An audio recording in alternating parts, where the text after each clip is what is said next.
Oke, selamat sore teman-teman. Hari ini kita akan membahas tentang tata kelola perusahaan dari Francisco Selamat Putra Jaibua. Langsung saja kita masuk pada materinya.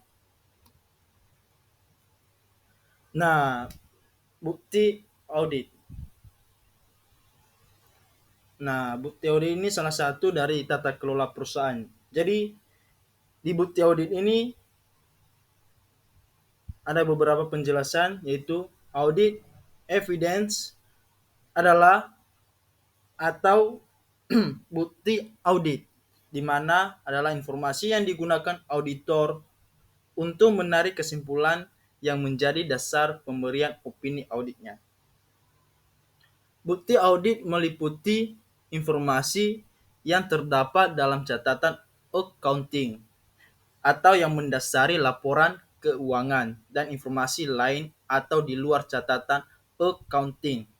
Nah, accounting record adalah atau catatan accounting didefinisikan secara rinci sebagai yang pertama, catatan transaksi dan peristiwa accounting ke dalam unsur debit dan kredit.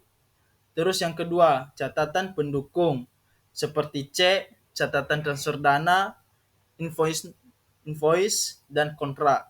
Terus yang ketiga itu buku besar dan buku tambahan. Yang keempat, jurnal dan koreksi penyesuaian. Dan yang kelima itu adalah catatan berupa worksheets dan spreadsheets. Spreadsheets dan yang mendukung alokasi beban biaya berbagai perhitungan, rekonsiliasi dan pengungkapan atau sering disebut dengan disclosures. Nah, ini salah satu, ini 5 definisi dari suatu accounting record. Terus, sufficiency of audit evidence atau sering disebut dengan kecukupan bukti audit adalah ukuran kuantitas suatu bukti audit. Berapa banyak bukti audit dibutuhkan? Nah, ini tergantung dari yang pertama, penilaian auditor terhadap risiko salah saji dan yang material, atau bisa disebut dengan semakin besar risikonya, semakin banyak bukti audit yang diperlukan. Jadi sudah tentu, kita ambil aja contoh suatu permasalahan dalam suatu desa misalnya.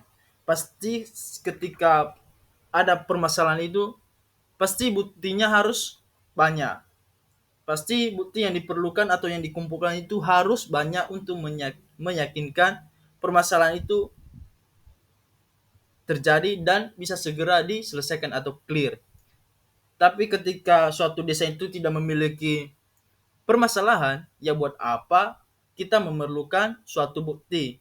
Nah, itu salah satu contoh dasarnya. Begitu juga dari auditor-auditor. Ketika auditor mengalami masalah, ya cara untuk menghadapi masalah itu atau menyelesaikan masalah itu dengan cara memerlukan bukti-bukti yang valid. Terus mutu dari bukti tersebut, semakin tinggi mutu dari suatu bukti, semakin sedikit bukti audit yang diperlukan. Namun tidak ada gunanya mengumpulkan sebanyak-banyaknya bukti jika mutu dari bukti itu rendah. Nah, ini artinya ini adalah ketika suatu bukti yang kamu dapat itu lebih penting, lebih berharga, ya buat apa kamu tambah apa? Mencari bukti yang lain yang tidak bermutu. Walaupun bukti itu cuma satu, dibanding orang lain mendapatkan bukti yang 10, kita harus, dan bukti yang satu itu lebih valid, lebih oke, lebih dibutuhkan. Nah, yang dibutuhkan itu adalah bukti yang satu itu. Maka dengan bukti yang satu itu bisa menyelesaikan masalah. Tetapi ketika orang lain ini memiliki 10 bukti dan 10 bukti ini tidak valid, maka itu sia-sia. Walaupun sebanyak apapun bukti yang kamu punya, kamu miliki, ketika kamu tidak bisa menyelesaikan masalah, ya sia-sia gitu. Terus, manajemen expert. Manajemen expert ini atau sering disebut dengan diterjemahkan sebagai ahli. Adalah orang atau organisasi yang memiliki keahlian dalam suatu bidang di luar bidang accounting atau auditing. Nah, dan keahlian tersebut digunakan entitas untuk membantunya menyiapkan laporan keuangan. Nah, contohnya itu adalah keahlian di bidang aktuari atau sering disebut dengan yang diperlukan oleh perusahaan asuransi jiwa. Nah, penilai atau penentu nilai wajar gedung, pabrik, tanah, cadangan minyak bumi dan lain-lain. Keahlian menyusun model matematika, misalnya untuk menentukan nilai wajar dari saham-saham atau surat berharga yang tidak diperdagangkan dan lain-lain. Jadi ahli-ahli ini bertugas untuk bisa memberikan estimasi suatu benda atau objek. Misalnya tanah, harga tanah. Ketika tanah ini mengalami meraung asuransi, sebuah asuransi, maka ketika seorang pihak asuransi membayarnya dan tidak bisa menilai berapa harga tanah tersebut, maka yang dirugikan adalah asuransi. Nah, ketika para ahli menangani itu harus menanganinya secara rumus matematika, menghitung ini tanah ini berapa meter, 1 meter itu berapa juta, berapa ratus, berapa ribu, dan ketika sudah dapat berapa luas kelilingnya tanah itu, baru dikalikan harga tanah per meternya, begitu kira-kira. Seterusnya, informasi yang digunakan sebagai bukti audit. Yang pertama itu, ketika merancang dan melaksanakan prosedur audit, auditor wajib mempertimbangkan relevansi dan keandalan informasi yang akan digunakan sebagai bukti audit.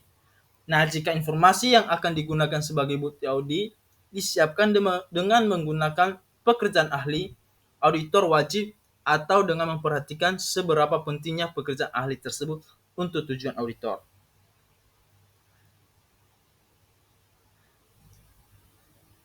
Yang pertama itu A-nya adalah mengetahui kompetensi, kemampuan, dan objektivitas ahli tersebut. Saya sudah jelaskan tadi, ahli itu harus mengetahui objek-objek yang dia perkirakan, yang dia estimasikan.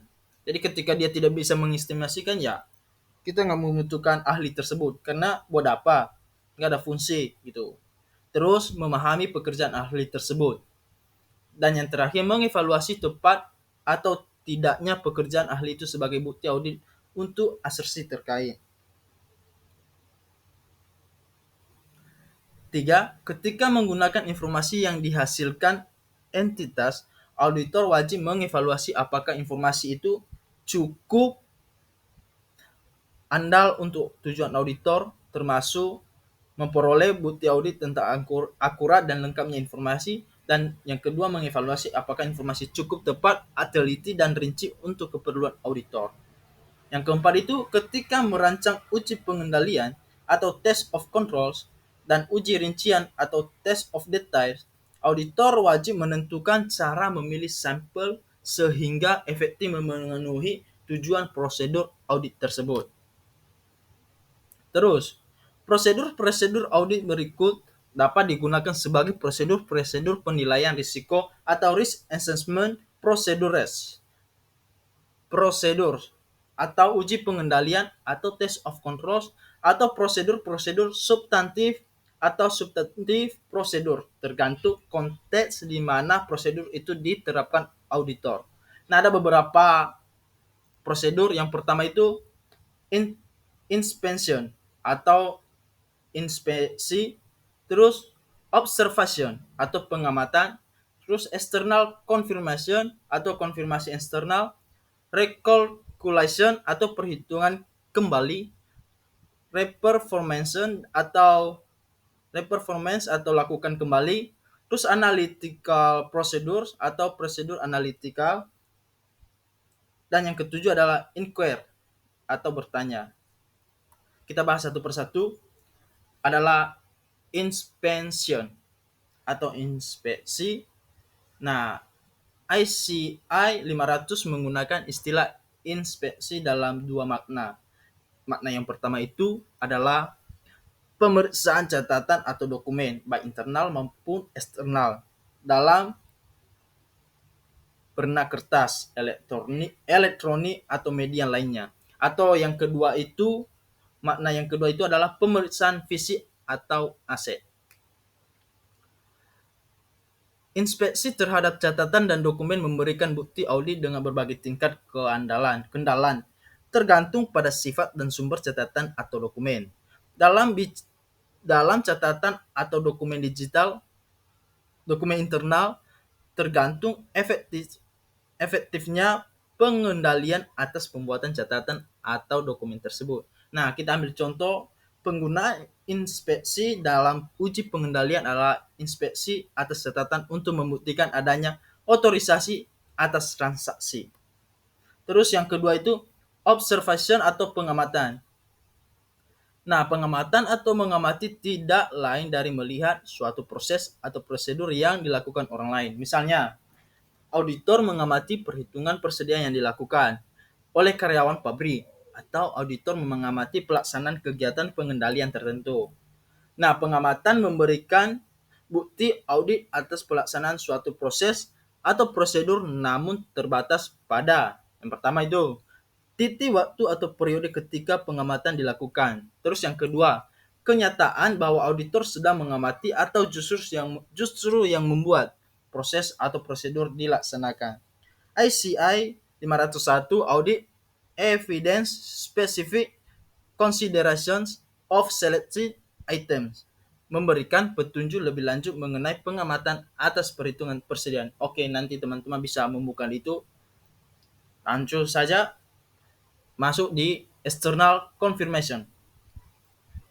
Konfirmasi eksternal adalah bukti audit berupa tanggapan tertulis secara langsung atau direct written response yang diperoleh auditor atas permintaannya dari pihak ketiga atau pihak pemberi informasi atau confirming party dalam bentuk kertas, elektronik, atau media lainnya. Prosedur konfirmasi eksternal seringkali sangat relevan ketika menangani eksersi yang berkaitan dengan saldo-saldo akun dan unsur-unsurnya. Namun, prosedur ini tidak usah dibatasi pada saldo akun saja. Contohnya, auditor dapat meminta konfirmasi mengenai syarat-syarat dalam suatu perikatan dan transaksi dengan pihak lain. Permintaan konfirmasi dapat menanyakan apakah ada perubahan dalam perikatan yang dibuat, dan jika ada, apa rincian yang relevannya. Prosedur konfirmasi eksternal juga digunakan untuk memperoleh bukti audit tentang tidak adanya kondisi tertentu, seperti tidak adanya perjanjian tambahan atau set agreement yang bisa berdampak terhadap pengakuan pendapatan. Seterusnya, recalculation atau perhitungan kembali. Perhitungan kembali berarti mengecek akurasi atau ketelitian matematik. Tambah, kurang, kali, bagi, dan lain-lain. Itu salah satu matematika dasar. Kita harus memperhitungkan semuanya. Mana yang kurang, mana yang lebih, mana yang dibagi, mana yang dikali. Dalam catatan atau dokumen, perhitungan kembali dapat dilakukan secara manual dengan tangan atau dalam kepala. Bisa dalam kepala memikirkan, oh 1 tambah 1, 2, 2 tambah 1, 4, gitu, seterusnya. Atau secara elektronik.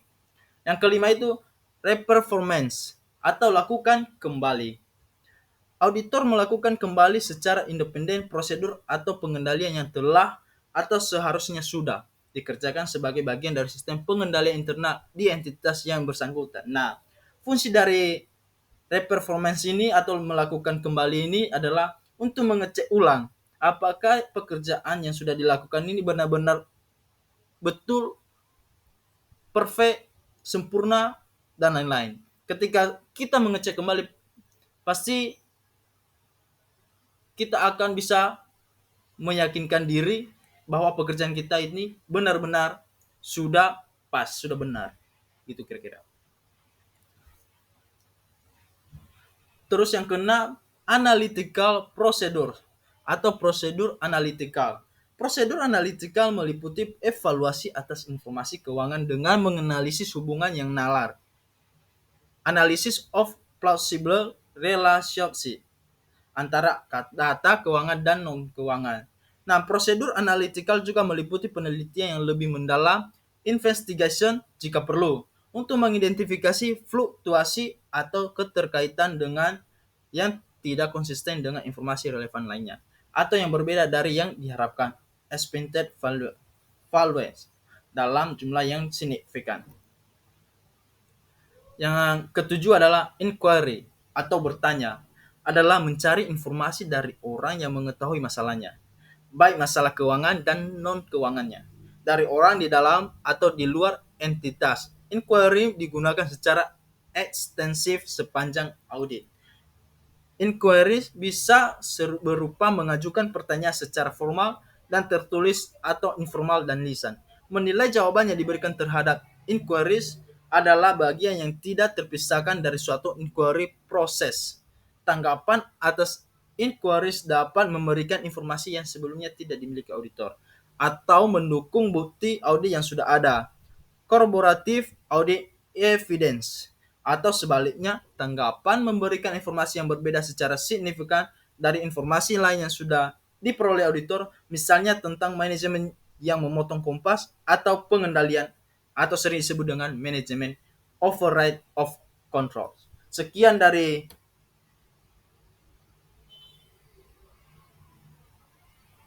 materi saya hari ini. Jika ada yang kurang mengerti, kurang jelas, bisa langsung ditanyakan di kolom komentar. Saya persilakan teman-teman, dan saya akan menjawabnya ketika teman-teman sudah bertanya. Terima kasih, selamat sore.